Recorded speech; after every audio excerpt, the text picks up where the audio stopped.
Di antara orang-orang yang beruntung, maka kita malam ini termasuk orang-orang yang beruntung. Kenapa? Karena kita pada malam hari ini ditakdirkan oleh Allah bisa duduk di Raudhah min Riyadil Jannah. Kita duduk di taman di antara taman surganya Allah. Kita duduk di majlis zikir ini semata-mata ilahi anta maksudi wa ridhaka matlubi. Jadi kita luruskan niat zikir kita ini semata-mata karena Allah Subhanahu wa taala. Saya pernah menyampaikan bahwa datang kita ke tempat ini semata-mata ilahi anta maksudi. Kalau setelah zikir kita Allah berikan keberkahan, setelah zikir kita usaha kita dilancarkan oleh Allah, setelah istiqomah zikir urusan kita dimudahkan oleh Allah, setelah kita zikir umpamanya apa yang kita hajatkan dikabulkan oleh Allah, itu bagian nikmat dari Allah, itu bagian anugerah dari Allah, itu bagian barokah dari zikir yang kita istiqomahkan. Tapi yang pasti datangnya kita ke tempat ini bukan karena pengen dagangnya laris, bukan karena pengen usahanya lancar, bukan karena yang lain-lainnya, tapi kita luruskan niat dulu semata-mata ilahi anta maksudi wa ridhaka maslubi. Kita luruskan niat dulu, karena penting niat itu Pak. Niat merupakan pokok segala ibadah. Innamal a'malu biniat. Sehusu apapun sholat kita Bapak para jemaah, sholat kita khusyuk, baca ayatnya fasih, fokus sholat kita. Bahkan ketika baca ayat Tuhan sampai meneteskan air mata, saking khusyuknya sholat kita. Tapi kalau ketika niat sholat kita salah, niatnya sholat salah, maka sungguh sholat itu tidak akan pernah ada harganya, tidak akan pernah bernilai di sisi Allah Subhanahu wa taala. Kenapa? Karena niatnya yang salah. Kita istiqomah zikir terus, kita istiqomah. Capek lelah rintangan kita istiqomah. Tapi ketika salah niat kita, maka sungguh apa yang kita dapatkan sesuai apa yang kita niatkan. Nah, sungguh ya, bahwa apapun yang kita niatkan, apapun yang kita inginkan, kita pengen usaha yang laris, usaha yang lancar, dagang yang laris umpamanya, pengen tani yang hasil bagus, apapun yang kita pengenin itu sungguh tidak ada apa-apanya dibanding ilahi anta maksudi wa ridhaka matlubi. Kalau Allah sudah ridho, Allah sudah ridho dengan ibadah kita, Allah sudah ridho dengan kita karena kita rajin ibadah. Allah ridho kepada kita karena kita istiqomah zikir, maka sungguh itu merupakan kebahagiaan yang tiada tara.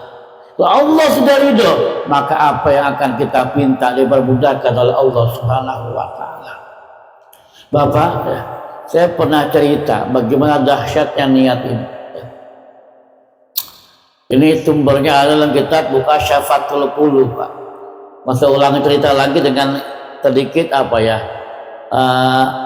tambahan supaya kita gampang ceritanya begitu ya. Pakai improv. Ini begini ya. Itu ada seseorang Pak ya, yang alim beribadah, yang abid ya, yang alim dia abid. Alim itu dia pandai mengerti, memahami ilmu, abid rajin ibadah. Di sebelah kampungnya itu ada sebuah pohon yang dikeramatkan. Banyak orang minta nyembah ke pohon itu. Nah, si abid ini, orang yang rajin ibadah ini, dia nggak rela kalau banyak orang-orang yang berbuat kemusyrikan. Akhirnya apa? Karena banyak di kampung sebelahnya orang banyak yang minta kepada pohon, maka dia ambil tampaknya. Ngapain? Maksudnya tujuannya ingin nebang itu pohon agar tidak ada orang yang mengkeramatkannya, agar tidak ada orang yang minta di sana itu. Kenapa? Niatnya karena Allah ingin menyelamatkan manusia dari kemusyrikan kepada Allah. Berangkat dari rumahnya, ya, menuju pohon di kampung sebelahnya itu, bawa kampaknya. Nah, apa yang terjadi Bapak para jemaah? Di tengah perjalanan, si Abid ini dihadang oleh iblis yang menyamar jadi manusia. Ya. Untuk apa? Maksud si iblis yang menyamar jadi manusia ini ingin menghentikan si Abid untuk menebang pohon tersebut. Ya. Maka terjadilah perkelahian yang teramat sangat dahsyat, dan dengan mudahnya iblis yang menyamar jadi manusia ini dapat dikalahkan, dibanting oleh si Abid ini. Nah, di tengah kekalahan si iblis yang menyamar jadi manusia, apa dia bilang? Kau hentikanlah, berangkat ke sana, pulanglah, maka kau akan mendapatkan emas setiap pagi, ya, dinar setiap pagi di bawah bantalmu. Nah, silau melihat harta yang tujuannya ingin menebang pohon untuk menyelamatkan manusia dari kemusyrikan, karena diiming-imingi emas, nggak jadi dia pulang lihat ke rumahnya. Ternyata benar Bapak para jemaah, gitu malam pertama pagi dia bangun, di bawah bantalnya ada emas, ada dinar. Hari kedua sama begitu juga, dia bangun ternyata ada emas, ada dinar di bawah bantalnya. Nah, hari ketiga pas dia bangun udah nggak ada emas lagi, mulai malah bohong nih orang, merasa ditipu dia. Hari keempat kali ada, pas hari keempat nggak ada juga. Lupa kali. Hari kelima kali tidak ada.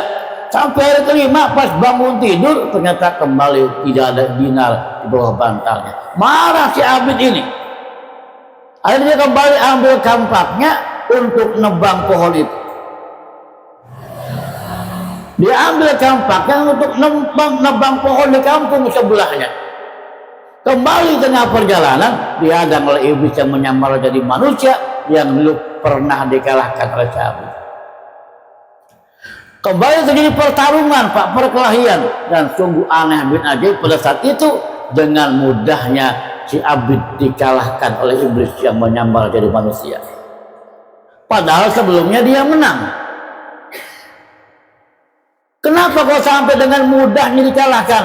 Rupanya ternyata ketika yang pertama itu dia berperang melawan iblis, bertarung melawan iblis, niatnya semata-mata karena Allah ingin menebang pohon untuk menyelamatkan manusia dari kemusyrikan. Nah, tetapi yang kedua, dia ingin nebang pohon bukan menyelamatkan manusia dari kemusyrikan. Apa? Niatnya karena harta emas yang udah nggak ada di bantalnya itu. Karena niatnya sudah salah, niatnya udah nggak benar, bukan lagi ilahi anta maksud wal boka matlubi, maka dengan mudahnya dia dikalahkan oleh iblis itu. Apa pesan moralnya? Artinya kita yang istiqomah zikir alhamdulillah, maka kita tetap luruskan niat kita itu, luruskan niat kita. Maka di awal kita baca ilahi anta maksud dan seterusnya, agar semata-mata zikir kita mencari ridhonya Allah Subhanahu wa ta'ala, bukannya keinginan dunia yang lain, bukan ingin harta, ingin pangkat, ingin kekayaan, tidak. Tapi kalau setelah zikir Allah berikan keberkahan, itu barokah zikir yang kita istiqomahkan. Boleh ketika berdoa setelah zikir, boleh doa minta kaya, doa minta berkah, doa pengen lancar urusan dan lain sebagainya, boleh. Ud'uni astajib lakum, doa mintalah kepada Allah apa yang kau minta. Tapi ketika kita ibadahnya, ketika berzikirnya, jangan karena pengen yang lain-lain, niatkan, luruskan semata-mata ilahi anta maksudi wa ridhoka matlubi. Amin ya rabbal, amin ya rabbal. Bismillah.